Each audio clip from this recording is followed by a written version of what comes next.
কেউ আছেন? Hello hello. কে রে? এত রাতে গেট খোলা নিষেধ, সেইটা কি জানা নাই?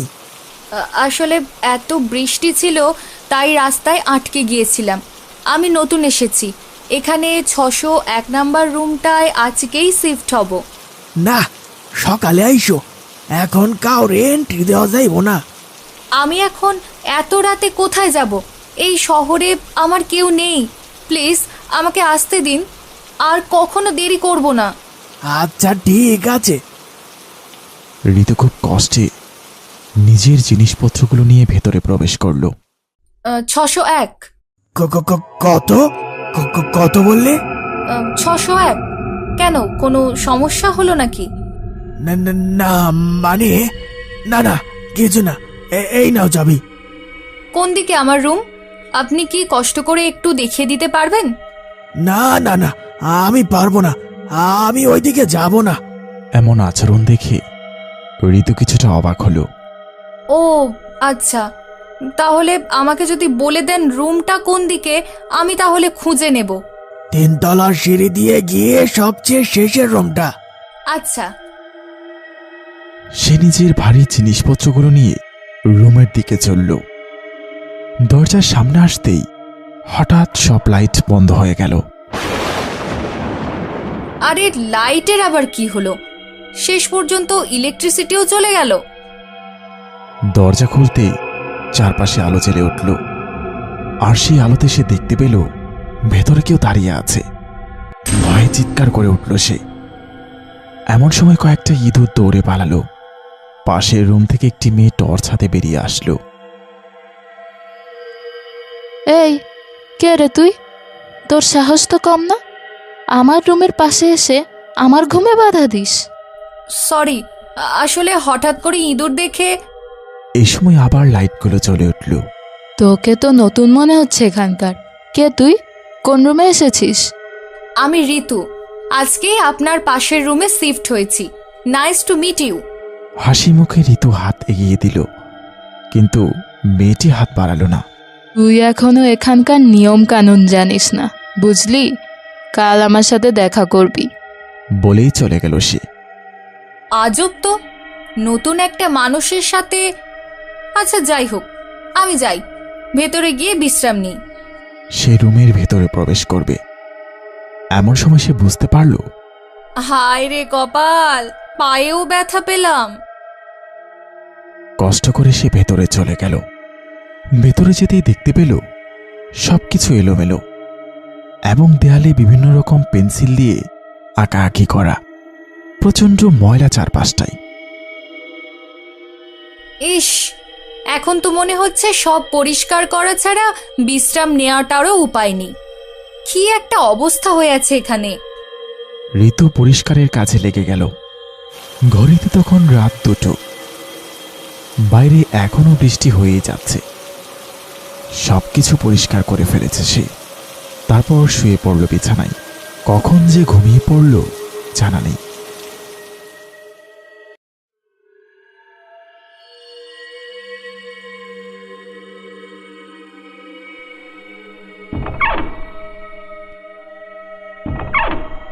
আর একটু ঘুমোতে দাও না মা। ও মা, এখন নাস্তা খাবো না গো, একটু ঘুমোতে দাও। এই মেয়ে, তাড়াতাড়ি ওঠো। এই, পরে খাবার শেষ হয়ে গেলে আর নাস্তা জুটবে না কপালে। আরে তাই তো, আমি তো এখন শহরে এসেছি, এখানে মা বাবা কেউ নেই। আবদার করে শুয়ে থাকা যাবে না, তাড়াতাড়ি হাত মুখ ধুয়ে নে ঋতু।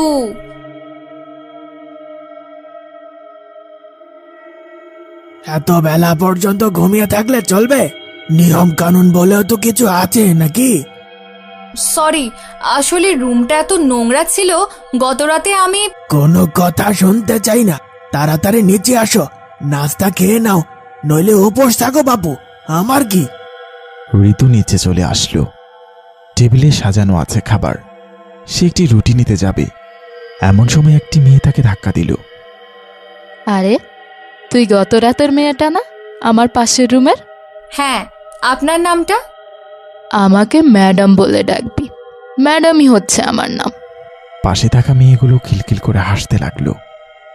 এই বলতো, তোর গ্রাম কোথায়? দেখে তো মনে হচ্ছে কোনো আড়াপাড়া গ্রাম থেকেই এসেছিস। প্লিজ, আপনি আমার সাথে এমন ব্যবহার করবেন না। আমি আপনার সাথে কোনো ঝামেলায় যেতে চাই না, আপনিও আমার সাথে ঝামেলা করবেন না। ওমা ওমা, দেখছিস তোরা মুখে মুখে তর্ক করছে। খুব সাহস তোর, তাই না? দেখবি তোর সাহসিকতা কিভাবে ছুটায়।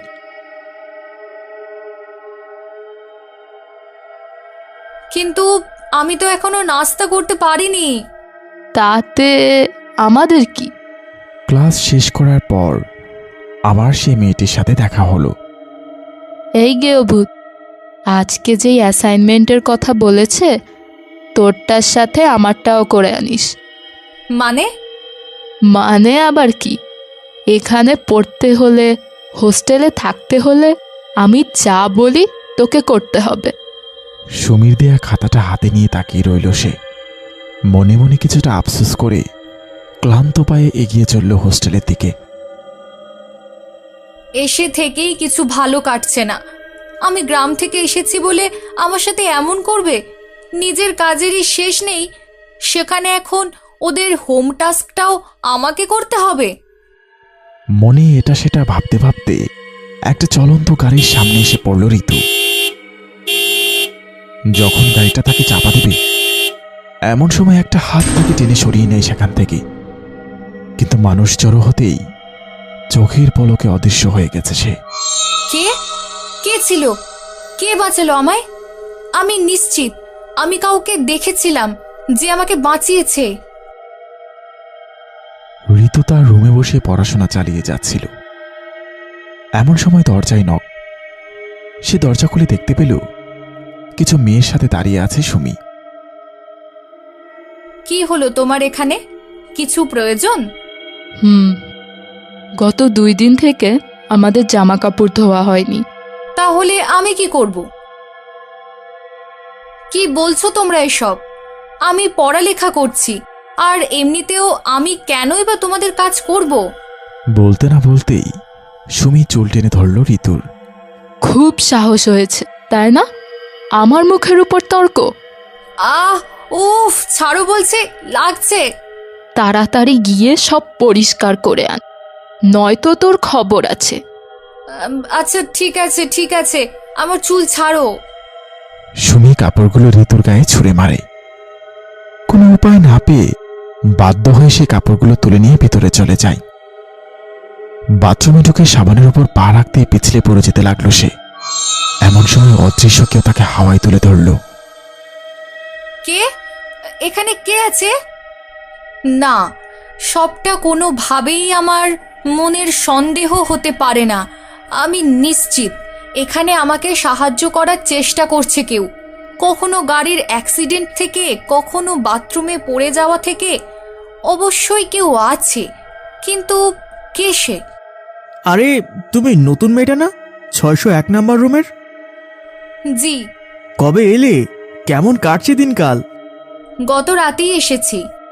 ঋতুর হাতে এতগুলো কাপড় দেখে জিজ্ঞাসা করলো, এখানে সবাই তোমার সাথে ভালো আচরণ করছে তো? কোনো সমস্যা হলে আমাকে জানাবে। আসলে কিছু কিছু দুষ্টু মেয়ে আছে, নতুন মেয়েদের পেলেই ফাইজলামি করে। তোমার সাথে অমন কিছু করছে না তো? আসলে জি না, আমি ভালো আছি। আচ্ছা, তাহলে আমি চলি, তুমিও তোমার রুমে চলে যাও। এমনিতেই তো ঝামেলার অভাব নেই, এখন যদি বিচার দেয় তাহলে ওই সুমি নামের মেয়েটা আমার জীবন নরক করে ফেলবে। থাক ভাই, আমি ওদের থেকে দূরে দূরে থাকলেই ভালো। সে নিজের রুমে চলে গেল। ঠিক সেই সময়টাতেই হঠাৎ করে সিলিং ফ্যানটা ছুটে পড়ল, কিন্তু ফ্যানটা তার গায়ের সামনে এসে থমকে গেল। ঋতু দীর্ঘ শ্বাস ছেড়ে কান্না করতে করতে বলল, কে তুমি? আমাকে কেন সাহায্য করছো? প্লিজ আমাকে বলো, প্লিজ দেখা দাও, প্লিজ, আমি তোমার কোনো ক্ষতি করব না। বলতে না বলতেই দৃশ্যমান হলো একটি ছেলে, যার গায়ে ভয়ঙ্কর কালো দাগ, মুখ ফ্যাকাশে। তুমি কি আমায় ভয় পাও না? ঋতু কিছুক্ষণের জন্য স্থির হয়ে গেল, তারপর মনে সাহস নিয়ে বলল, না, তুমি তো আমার বিপদের বন্ধু, তোমাকে কেন ভয় পাবো বলো? এই শহরে আসার পর থেকেই তুমি আমাকে সাহায্য করে যাচ্ছ, তাহলে কেন আমি তোমাকে ভয় পাবো? আমি তো ভয় পাই এখানে থাকা স্বার্থপর মানুষগুলোকে। তা ঠিক বলেছ। তোমার নাম কি? আমার নাম রবিন। এখানে আসার পর থেকে আমার একটাও বন্ধু হয়নি, শুধুমাত্র আমি গ্রাম থেকে এসেছি বলে। এখানে পরিবার ছাড়া থাকতে আমার ভীষণ কষ্ট হয়, কিন্তু তার মধ্যে এত নিষ্ঠুর আচরণ আমার জীবনটাকে নরক করে তুলেছে। তোমার যদি একটা ভূতের সাথে বন্ধুত্ব করতে সমস্যা না হয়, আমার কিসের আপত্তি? তুমি নিশ্চয়ই ওই ফ্যানটার জন্য ব্যথা পেয়েছো। ভূতের আবার ব্যথা? তারা দুজনেই একসাথে হেসে উঠল। এভাবেই কাটতে লাগলো কয়েকদিন। তাদের দুজনের মাঝে সুন্দর একটি বন্ধুত্ব গড়ে উঠেছে। মাঝে মাঝে অন্ধকারে রবিনকে দেখে ভয় পেয়ে যায়, কিন্তু তবুও তাদের মাঝে কখনো বন্ধুত্বের ফাটল ধরেনি।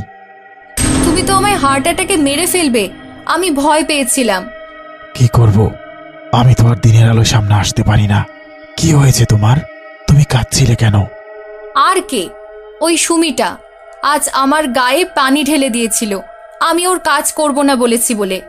চলো, ওকে আজ একটা শিক্ষা দেই। কিন্তু কিভাবে? এমন ভয় দেখাবো আর কখনো কাউকে অত্যাচার করবে না। কাউকে অত্যাচার করার আগে দুবার ভেবে নেবে। এমন অবস্থা করে ছাড়বো, একা বাথরুমে যেতেও ভয় পাবে। হ্যাঁ চলো। তারা দুজনেই মিলে গেল সুমির রুমের সামনে। ঋতু দরজার পাশে দাঁড়িয়ে রইল, আর রবিন ভিতরে চলে গেল। ওরে বাবা, এটা কি? বাঁচাও! আয় হায়, আমাকে মেরে ফেললো। কেউ আছো? দরজাটা খুলো, কেউ আছো? একদম উচিত শিক্ষা দিয়েছি। না ভাই, না না, আর জীবনেও কাউকে দিয়ে নিজের কাজ করাবো না। বরং দরকার হলে আমি নিজে গিয়ে ঋতুর কাজ করে দিয়ে আসবো। প্লিজ আমাকে ছেড়ে দাও। চিৎকার শুনে এগিয়ে এলো ম্যানেজার রাহুল আর সেই বৃদ্ধা। ঋতু, গত রাতে তুমি সুমিকে ভয় লাগাবার কাজে জড়িত ছিলে, তাই না? না মানে সত্যি কথাটা আমাকে বলতে পারো?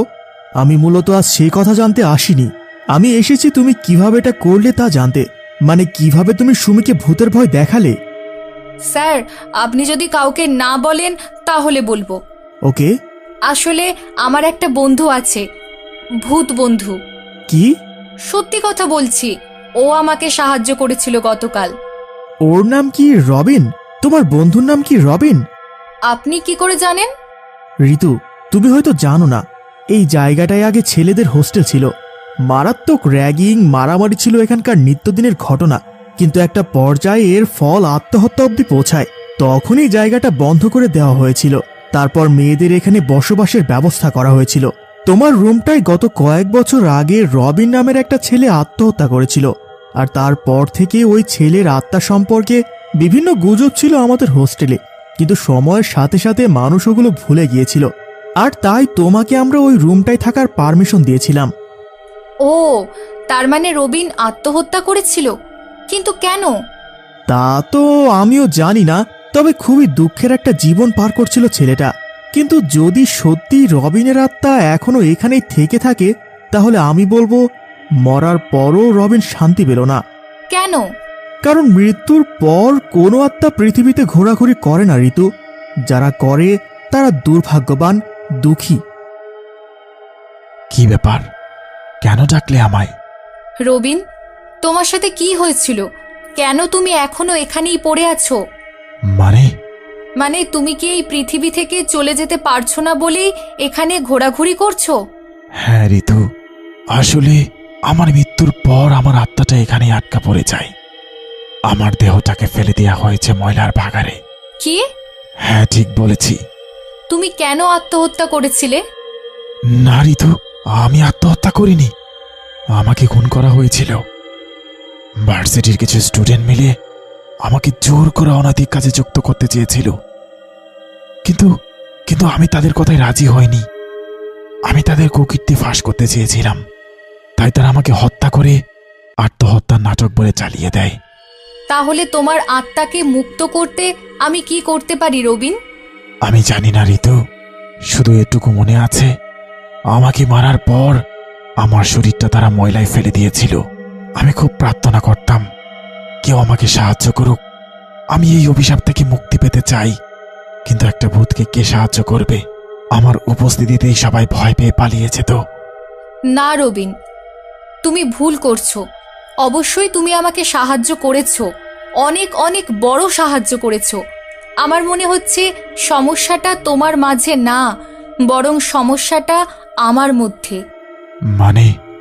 তোমাকে আমার বন্ধু বানাতে চেয়েছিলাম, যার মাধ্যমে দীর্ঘদিন যাবৎ তুমি আমার সাথেই পড়ে আছো। তুমি আমাকে প্রতিনিয়ত সাহায্য করে যাচ্ছ, আর যেহেতু আমি এখনো তোমার সাথেই থাকতে চাই, সময় কাটাতে চাই, তাই তোমার সাহায্যের কর্তব্য এখনো শেষ হচ্ছে না। যদি আমি তোমাকে তোমার কর্তব্য থেকে অবসর দিই, তবেই তুমি হয়তো মুক্তি পাবে। তাহলে তো আর কখনোই তুমি আমাকে দেখতে পারবে না। জানি, আমি জানি এটা অনেক বড় একটা সিদ্ধান্ত। এর কারণে আবারও আমি একা হয়ে যাব, কিন্তু আমি আমার বন্ধুকে এভাবে কষ্ট দিতে পারি না রবিন। আমি চাই তুমি ভালো থাকো, শান্তিতে থাকো। রবিনের চোখ দিয়ে পানি ঝরছে।